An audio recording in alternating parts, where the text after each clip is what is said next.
네, 시청자 여러분 안녕하세요. 조조쌤입니다. 오늘은 강의 시작하기에 앞서서 또 유튜브 가입을 해주신 참새 두 마리님 감사드립니다. 이렇게 또 사실 제 유튜브를 가입한다고 해서 뭐 특별한 혜택이 있는 건 아니지만 이렇게 팬가입으로 후원을 해주신 점에 대해서 감사드립니다. 뭐 이제 뭐 가입을 해주신 분들 때문에라도 뭔가 특별한 영상을 좀 만들거나 뭔가를 하고 싶거든요. 고민 중입니다. 뭐 좋은 아이디어 있으면 말씀해 주시면 감사하겠습니다. 네. 그럼 이제 오늘의 수업 내용인 꼬인 위치에 대해서 한번 공부를 해보도록 해볼까요? 꼬인 위치. 일단 꼬인 위치라는 건 여러분들이 중학교 1학년 2학기 때 뭐 공간에 대해서 혹은 평면에 대해서 배울 때 나오는 이야기죠. 꼬인 위치는 일단 공간에서입니다. 여러분들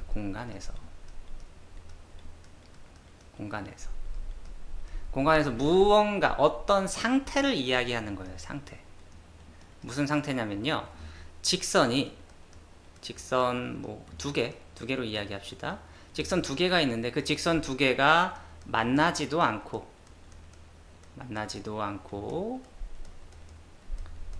평행하지도 않은 상태를 우리가 꼬인 위치다 라고 말하는 거죠. 평행하지 않은 상태입니다. 근데 꼭 공간에서만 이런 일이 벌어집니다. 꼬인 위치라는 상황이 공간에서만 벌어지는 거예요. 그럼 뭐 실제로 예를 들어 보겠습니다. 만약에 평면이라고 칩시다. 여러분, 공간이 아니라 평면상에서예요. 평면 P가 있다고 할게요. 직선 L이 있습니다. 직선 L, 제가 이렇게 그렸지만 사실 이 직선과 평면은 엄청나게 큰 평면이고 또 얘 직선이기 때문에 무한하게 계속 가는 선이에요. 하지만 실제로 그렇게 안 그린 것 뿐입니다. 오케이? 근데 제가 직선 L을 그렸는데 또 다른 직선 M이라는 걸 그려볼게요. 평면 위에서 말입니다. 지금은 평면이에요. 평면. 근데 이 직선 M은 어떻게 되겠습니까? 무조건 만날 수밖에 없어요. L이랑. 사실 무한히 간다라고 했잖아요. 직선이니까. M도 무한히 가다 보면 당연히 만날 수밖에 없습니다. 평면에서는 말입니다. 그렇기 때문에 평면 상황에서는 꼬인 위치가 존재할 수 없어요. 하지만 공간에서는 가능하다는 겁니다. 오케이? 왜 공간에서는 가능하냐? 자, 공간을 그리고 싶은데 사실 공간을 좀 3D로 그리고 싶은데 좀 그게 어려우니까 그냥 일단 평면이 있고요. 공간이기 때문에 이 평면을 뚫고 지나갈 수도 있는 거예요. 아까는 평면 위에서만 이야기했지만 이 공간이기 때문에 얘를 뭐 어떤 직선이 이렇게 뚫고 이렇게 지나갈 수도 있다라는 겁니다. 공간이니까 3D예요. 오케이? 그럼 제가 그림을 하나 그려봅니다. 이거를 직선 L이라고 하겠습니다. 그리고 평면 위에 한 직선 M을 그려보겠습니다. 이 두 녀석은 어떻습니까? 만날 일이 있을까요?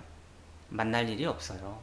아무리 M이 무한히 간다고 해도 그림을 잘 이해해야 될 텐데, 이게 지금 3D처럼 보여야 할 텐데, L이라는 직선과 절대 만나지 않아요. 선생님 여기에서 만나는 거 아니에요? 안 만나는 거예요. 만날 수가 없죠. 3D 그림 잘 봐야 되는데 이 평면에서 얘는 수직으로 뚫고, 수직이라고 할까요? 수직으로 뚫고 들어가는 녀석이고, 얘는 평면 위에 있는 한 직선인데 이렇게 생긴 그런 직선이에요.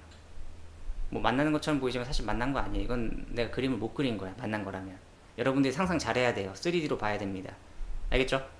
그래서 이런 상황, 이런 게 지금 직선 L과 M은 꼬인 위치에 있다.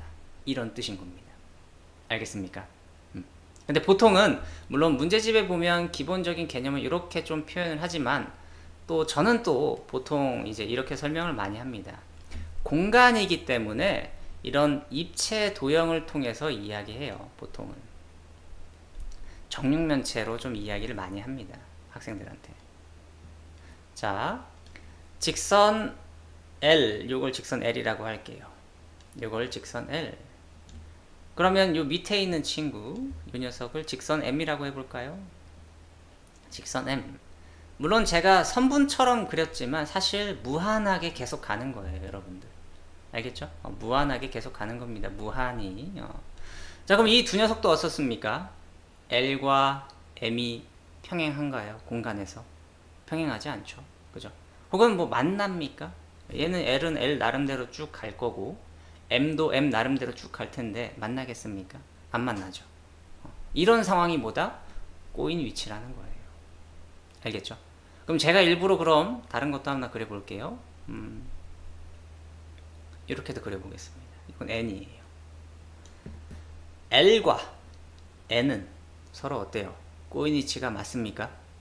꼬인 위치가 아니죠. 그죠? 왜냐면 여기서 만났잖아요. L과 M이 만났어요. 꼬인 위치가 아니라는 거죠. 얘는 한 점에서 만나는 상태다. 오케이? 이런 것들이 이제 우리가 꼬인 위치라고 하면서 문제를 통해서 배우게 됩니다. 그러면 꼬인 위치가 몇 개나 존재하는지도 한번 천천히 세보도록 하겠습니다.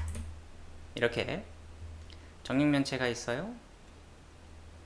정육면체의 모든 모서리에 해당하는 녀석들을 직선이라고 바꾸면서 이야기해 보겠습니다. 여기에서 정육면체가 이렇게 있는데요. 직선 L을 요거라고 하겠습니다. 모든 모서리를 이제 직선으로 보면서 이야기할 거예요. 여기 L. 여기에서 그러면은 꼬인 위치에 있는 직선이 몇 개냐? 이걸 한번 찾아보도록 하겠습니다. 어떤 식으로 생각하면 좋냐면 만나지도 않고 평행하지도 않은 걸 찾아야 돼요. 그러니까 반대로 생각하는 거예요. 만나고 평행인 거를 찾자. 그리고 그걸 제외하자. 그럼 그게 꼬인 위치가 될 것이다. 이렇게 접근을 합니다. 그럼 일단 만나는 것부터 볼까요? 만나는 거 어디 있어요? 이 빨간색 선과 만나는 건 여기. 그죠? 만났어요. 여기에서 만나죠. 또 여기도 만나네요. 그죠? 또 여기도 만나고요. 또 여기도 만나요. 그죠? 또 만나는 게 있나요? 더 이상 만나는 건 없을 것 같아요. 그죠? 그럼 이제 평행한 걸 보겠습니다. 빨간색과 평행한 것은 여기 초록색. 또 어디에 있어요? 얘랑 평행한 것은 여기 초록색. 보통 처음 공부할 때 학생들이 여기까지만 찾습니다. 사실 근데 평행한 게 하나 더 있습니다. 나름 입체적으로 보셔야 될 거예요. 여기도 평행하죠. 이걸 처음에 좀 잘 못 봅니다. 이것도 평행하죠. 그리고 나서 이제 평행한 것도 다 찾았기 때문에 이제 끝났어요. 나머지만 보면 됩니다. 파란색으로 무슨 색이 좋을까요? 약간 핑크 느낌. 그래서 여기 나머지 친구들 하나, 둘, 셋, 넷. 이 친구들은 이 빨간색이랑 만나지도 않고 평행하지도 않아요. 그렇기 때문에 4개의 직선이 꼬인 위치에 있는 상태다. 꼬인 위치다. 이렇게 말할 수 있는 겁니다. 아시겠나요? 네. 그래서 이렇게 오늘 꼬인 위치에 대해서 한번 이야기를 해보았습니다. 뭐 별거 아니죠. 여러분들이 어떤 도형이 있든 어떤 입체 도형이 있든 뭐 만나지도 않고 평행하지도 않은 것만 천천히 잘 세면서 찾아주면 되겠습니다. 오케이? 네. 그럼 다음 시간에 또 재밌는 이야기로 찾아뵙도록 하겠습니다. 다음에 또 봐요. 바이바이.